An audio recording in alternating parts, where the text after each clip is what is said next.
Salam kebajikan, Weite Tung Tien. Para tocen sekalian, tidak ada manusia yang di dalam kehidupannya berjalan dengan mulus-mulus saja. Pasti di dalam kehidupannya akan mengalami namanya cobaan hidup. Seperti kita ketahui di dalam kitab Sabda Suci 9 ayat 22 dinyatakan, di antara benih yang tumbuh belum tentu ada yang berbunga. Dan di antara yang berbunga, belum tentu ada yang berbuah. Di dalam ayat ini sangat gamblang kita pahami bahwa segala sesuatu yang menjadi kehendak Tuhan atas hidup manusia ini, tentunya kita harus sadari bahwa semua yang kita cita-citakan, belum tentu kita mendapatkan semuanya itu. Kadang-kadang di dalam kehidupan, apa yang kita cita-citakan, baru saja kita mulai, sudah terhenti di tengah jalan. Semuanya ini tidak lain adalah satu cobaan bagi hidup manusia. Tuhan Yang Maha Esa telah memberikan satu hukumnya atas kehidupan di dunia ini dengan hukum yin yang, di mana dua hukum ini adalah suatu sifat yang berbeda satu sama lainnya, di mana keduanya ini bukan saling bertentangan, tidak, tapi saling melengkapi satu sama lainnya. Tidak lain adalah agar adanya keseimbangan di atas dunia ini. Bayangkan para tocen sekalian, kalau di dunia ini misalnya gelap semua, tidak ada terang, bagaimana kehidupan di atas dunia ini? Atau bayangkan Bapak Ibu sekalian, kalau di dunia ini semuanya laki-laki semua, tidak ada perempuan, tentu saja akan kacau balau di dunia ini. Demikianlah Tuhan yang Maha Sempurna telah memberikan sesuatu atas kehidupan di atas dunia ini bagi kehidupan manusia. Para tocen sekarang bayangkan saat ini dunia sedang dilanda virus corona, di mana virus corona ini memberikan satu dampak yang luar biasa bagi hidup manusia. Di satu sisi memang kita pahami itu benar-benar mengkhawatirkan bagi hidup manusia. Tapi di satu sisi ada memberikan satu kebaikan bagi hidup manusia. Orang-orang beranggapan bahwa corona harus begini, begitu dan sebagainya. Yang kadang-kadang kita menerima berita-berita hoax yang menjadikan kita ketakutan, khawatir dan sebagainya. Tapi di satu sisi lain dengan adanya apa yang kita lakukan di dalam kehidupan kita, misalnya kita hidup bersih, kita hidup dengan teratur, makan yang cukup dan sebagainya, saya rasa itu dapat kita atasi dengan sebaik-baiknya. Bukan kita lari daripada kenyataan hidup yang diberikan Tuhan atas kehidupan manusia. Tuhan Yang Maha Esa memberikan cobaan hidup bagi manusia tidak melebihi daripada batas kemampuan manusia itu sendiri.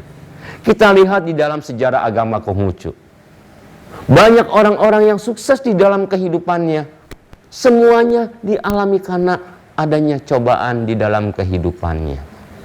Kita lihat di dalam kitab Bingcu 6b ayat yang ke-15. Kita sama-sama simak. Di dalam ayat ini tersurat, Bingcu bersabda, Sun menjadi orang besar, mulai bekerja di tengah sawah.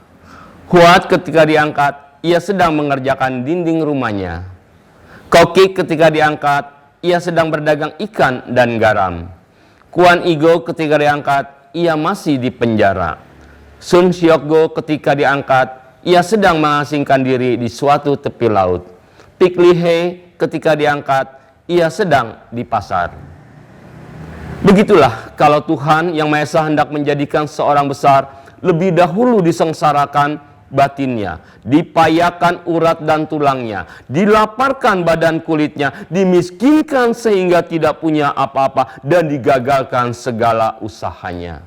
Maka dengan demikian digerakkan hatinya, diteguhkan watak sejatinya, dan bertambah pengertiannya tentang hal-hal yang ia tidak mampu.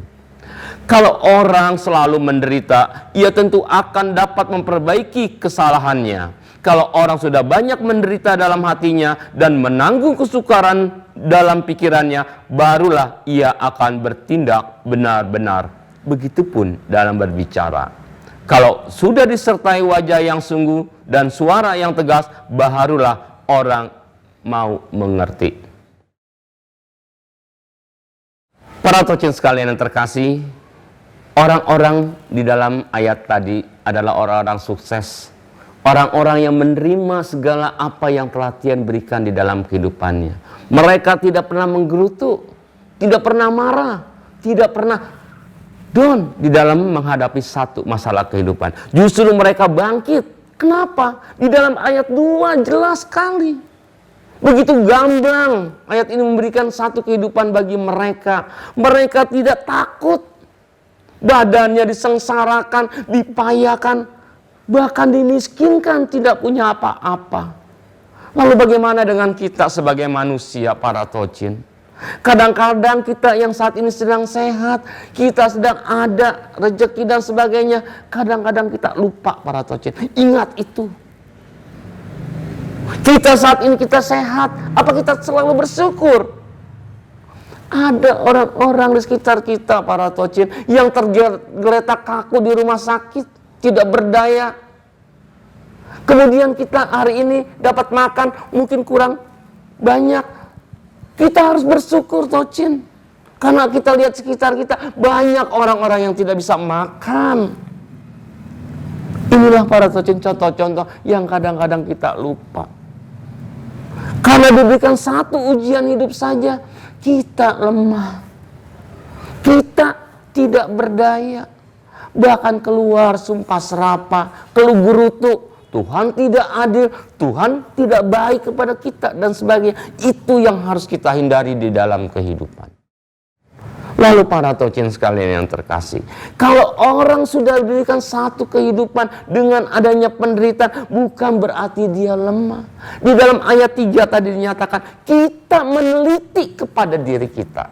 Kita simak apa yang selama ini sudah kita perbuat. Sudahkah sesuai dengan jalan Tuhan? Ini, para tocin sekalian, yang menjadi renungan di dalam kehidupan kita. Kalau kita sudah diberikan satu kemampuan, kemudian kita akan berpikir, oh iya, mungkin ada yang tidak beres di dalam diri kita. Ada yang tidak tepat yang selama ini kita jalankan. Maka disitulah, para tocin sekalian, kita sudah mampu meneliti hakikat tiap perkara di dalam diri kita sekalian. Nah, oleh karena itu, para tocin sekalian, apa yang menjadi tanggung jawab kita? Kalau kita mendapatkan satu ujian hidup di atas dunia ini, sekali lagi, janganlah kita menggerutu. Itu kunci pertama. Hadapilah semua itu dengan lapang hati, dengan keikhlasan. Apapun yang terjadi, suatu saat kita akan menjadi sukses tentunya. Para tocin sekalian yang terkasih, kemudian di dalam ayat 5 dijelaskan, jadi taulah kita bahwa yang hidup itu berasal dari kepedihan dan penderitaan, dan yang binasa itu adalah hanya orang yang mau senang gembira saja. Inilah, para tocin sekalian, kita berusaha untuk menghindari, untuk mengatasi daripada apa yang tidak benar di dalam hidup kita. Kelebihan juga jangan, kekurangan juga jangan. Ini kunci di dalam kehidupan kita. Kita jalankan bagaikan air yang mengalir di dalam kehidupan kita.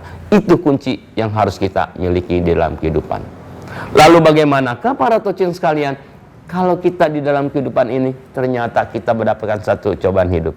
Apa langkah yang kita dapat lakukan dalam kehidupan ini? Tidak lain adalah kembali kepada hati kita. Kembali kepada diri kita. Apa yang harusnya kita jalankan? Kita lihat di dalam kitab Bingcu 6a ayat yang ke-11 dinyatakan, cinta kasih itulah hati manusia, kebenaran itulah jalan manusia. Kalau jalan itu disia-siakan dan tidak dilalui, hatinya lepas, tidak tahu bagaimana ia mencarinya kembali. Acai, sungguh menyedihkan. Kalau orang mempunyai ayam atau anjing yang lepas, ia tahu bagaimana mencarinya. Tetapi kalau hatinya yang lepas, ia tidak tahu bagaimana mencarinya. Sesungguhnya jalan suci dalam belajar itu tidak lain ialah bagaimana dapat mencari kembali hati yang lepas itu. Jadi, para tocin sekalian yang saya kasihi, bahwa sekali lagi cobaan hidup di atas dunia ini tidak pernah lepas bagi kehidupan manusia. Sedikit atau banyak satu kehidupan atau cobaan hidup yang diberikan Tuhan atas kehidupan manusia, bukanlah kita hindarkan. Memang ada ayat menyatakan bahwa ujian yang datang dari Tuhan dapat kita hindari. Tapi ujian yang kita perbuat atau bahaya yang kita buat sendiri tidak dapat kita hindari. Tapi bukan demikian para tocin. Tapi bagaimana kita ini untuk mampu berusaha dan berusaha terus agar apa yang menjadi cobaan hidup ini dapat kita atasi dengan baik. Oleh karena itu saya menjabarkan ada hal-hal yang harus kita lakukan di dalam mengatasi daripada cobaan hidup. Yang pertama yaitu kita berusaha ikhlas. Ikhlas menerima dengan baik daripada apa yang Tuhan turunkan atas kehidupan manusia berupa cobaan hidup tadi. Lalu kita sebagai manusia, kita mempunyai satu pegangan, jangan lupa kita memohon kepada Tuhan agar mampu mengatasi cobaan hidup itu dengan senantiasa tekun berdoa. Dan kemudian yang ketiga para tocin sekalian, berusahalah. Berusaha untuk mengatasi sedikit demi sedikit apa yang menjadi cobaan hidup di atas dunia ini dengan sesuai kemampuan kita. Bukankah Nabi Kungcu bersabda, jalan suci seorang kuncu seumpama pergi ke tempat jauh harus dimulai dari dekat. Seumpama mendekati ke tempat tinggi harus dimulai dari yang bawah. Itulah kunci yang dapat kita lakukan di dalam mengatasi kehidupan di atas dunia ini, terutama kita di dalam menghadapi satu cobaan hidup. Marilah sama-sama kita menjadi manusia yang berbudi luhur, yang menjadi manusia yang benar-benar hidup sesuai dengan jalan suci Tuhan. Semoga apa yang saya sampaikan ini kiranya dapat kita benar-benar pahami dan bermanfaat bagi kita sekalian. Demikianlah uraian agama yang telah saya sampaikan. Semoga bermanfaat bagi kehidupan kita sehari-hari. Dan terima kembali salam seiman dalam agama Konghucu. Hanya kebajikan Tien berkenan. Weite Tung Tien.